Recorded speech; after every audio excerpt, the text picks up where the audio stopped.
I saw a blog post that walked you through all of the different steps to build a Minesweeper game in JavaScript.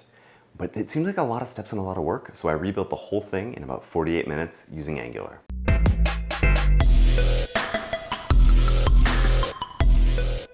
Hi, my name is Stephen Fluin, and today on Demos with Angular, we're going to take a look at building your own Minesweeper game. What I did is I recorded the entire raw process of building a Minesweeper game for the first time. It took about 48 minutes, but 48 minutes is a really long time to watch me building and making mistakes and refactoring. So what I did is I'm playing it at about 5x speed, and then I'll do a voiceover explaining all the steps that I'm taking along the way. Let's take a look. So to create an Angular app from scratch, one must first create the universe. So we're going to ng-new a application, and we'll start by opening Visual Studio Code and serving this application out to get a live environment working. And now I'm going to create a game folder because I want to separate the logic from the presentation for a moment, and I want to just focus on the pure logic of the game. So we're going to make a board, and then that board is going to be made up of cells. Cells have to have some sort of status where we can track what's actually happened, whether the user's opened it, whether it's clear, whether it's a mine, and then we also have the ability to flag. But there's actually really only 3 states, right? Because the mines are kind of independent of all the other states. So what we did is we moved that into a separate Boolean. So now we're actually going to try and initialize the board. We're going to just use a 2-dimensional array with y being the outer and x being the inner. And then we're going to do this because it really makes ng4 much easier later. And for each cell, we're going to create a new cell. And now what we're going to do is we're going to arbitrarily assign mines. Now, there are better mechanisms for this, but because we could, by picking them at random, we could actually be double counting. So we could put a mine in the same spot twice, but I'll just say that we'll have at most X mines. Then we need a method to actually get a random cell so that we can use that to define where our mines are going to be. Again, this is not ideal, but it's pretty good for 6 lines of code. So I'm fighting with prettier in the auto formatter right now, so I'm going to go copy and paste in a prettier config into my package config.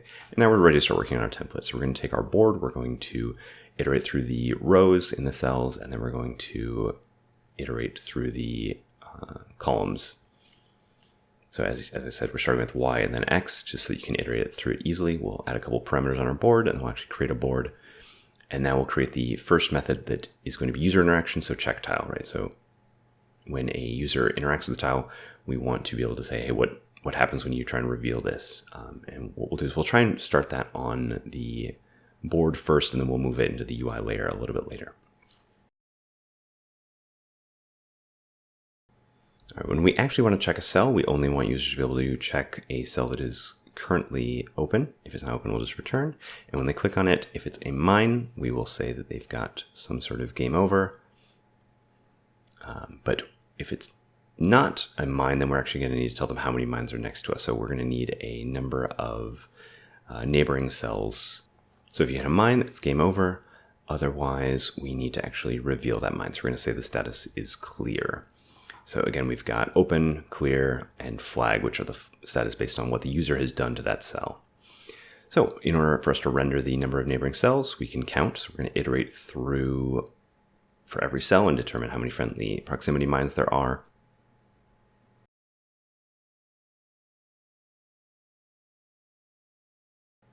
So at first I was going to test every edge condition based on the x and y coordinates that the cell had.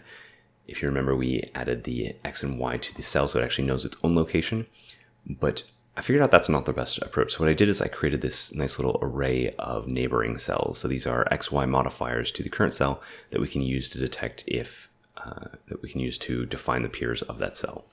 So now I can just iterate through all the peers, and if the peer is a mine, I add it to the count. If it's not, I don't add it to the count. We do have to make sure that that peer actually exists. So we have to do a couple extra little checks to make sure that we're not trying to access the mine on undefined. And then we just say, hey, we've got that many mines. So now let's go back and let's refactor proximity mines. We're using a couple different terms here. Not sure why I actually split those. And now let's actually finish rendering the template. So what we're going to do is we're going to, for every column, every row, let's go ahead and actually render out the cells. Now let's include some just general rendering of the y and x coordinates, making sure we've got our grid right. Again, here's a case where I forgot to access the mines property safely, so we're going to have to fix that quick. Let's make sure that the peers exist before we check them. And we're good to go. Now we have a actual column. So let's, instead of just printing the coordinates, let's print out the status of the cells. We can start building the UI for our game. We'll just print out everything for now. So whether it's a mine, how many peers it has, etc., and make sure the calculations are correct. At this point, I actually went and found a mine icon because I was easier to actually debug with a real icon as opposed to trying to figure out from all that text. So we have a mine there. We can count the number of proximities, and everything actually seems to be working pretty well. Next up, let's actually clean up our table. So we'll just throw in some CSS here so that we collapse the borders and we get ourselves a nice little Minesweeper grid. Now let's go ahead and handle the click. So when you click on a cell, we need to actually check that cell. So we're going to pass that all the way through from the app component into the board. And we'll add some typing here so that we know what we're going to get when you check a cell. So if it's clear, we're just going to return null. But if it's game over, then we'll return the game over string so we can check that on the UI. Now let's go ahead and handle the game over state and render that to the screen.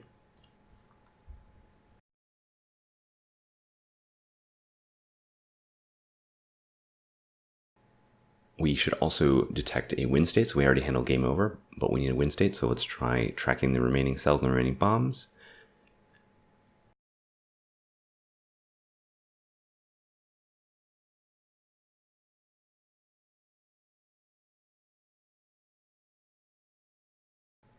So first I started thinking that a countdown would be good, but maybe instead we just track the number of bombs and then we figure out which cells haven't been marked.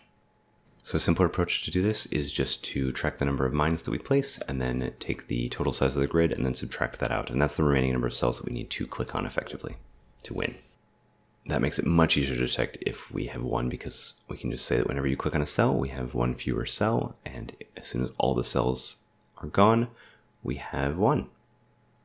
There's an interesting implementation detail with my version of the game where if you flag all of the mines, but you don't click on the empty cells, we can't actually win. But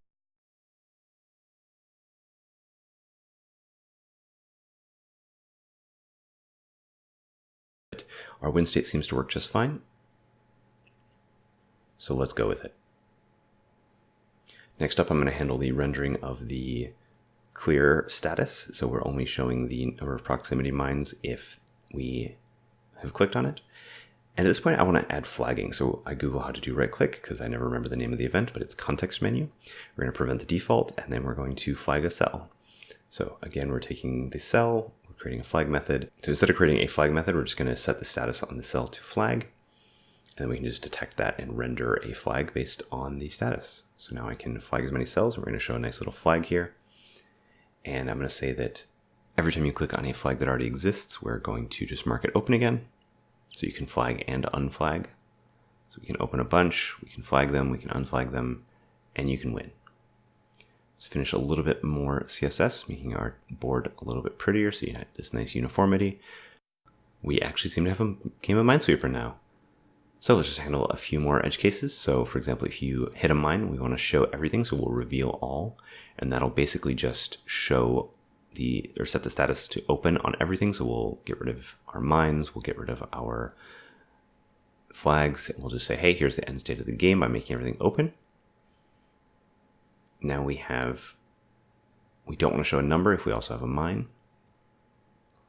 And let's add a restart button so I don't have to keep refreshing the game to play a new game. So we'll just create a new board, just keep it very, very pure JavaScript logic here. So every time I hit reset, I get a new game and the app's just going to re-render. So I can play multiple games very quickly here. I realized that there's a much more efficient way to refer to these. So I'm just going to switch to a improved loop here. So we're just iterating over the cells instead of iterating via the length and position. So everything still seems to work quite well. Now let's add clearing of blocks automatically when you click a cell with no neighbors. So we're going to detect if you've clicked on a cell that doesn't have any neighbors, then we're going to iterate through all the peers. So we've refactored our peers list more globally so we can reuse that same sort of logic for finding all the cells next to us.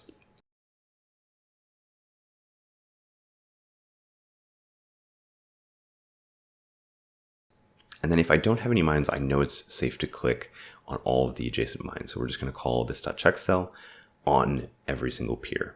There it is. So every time you click on a mine with effectively 0 neighbors, then we click on everything and we reveal these big giant blocks.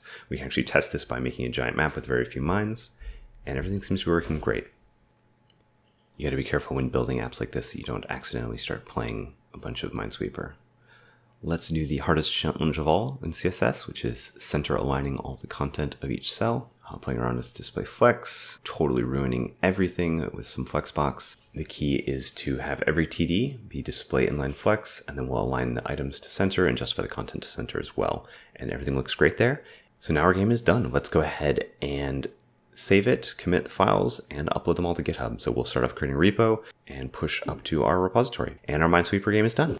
So in a little bit under an hour, we just completed an entire Minesweeper game that we could publish to the internet. Hopefully you got a little bit of insights into the way that Angular can allow you to separate your templates from your logic and let them work together really, really well. Thanks for watching. See you in the next video.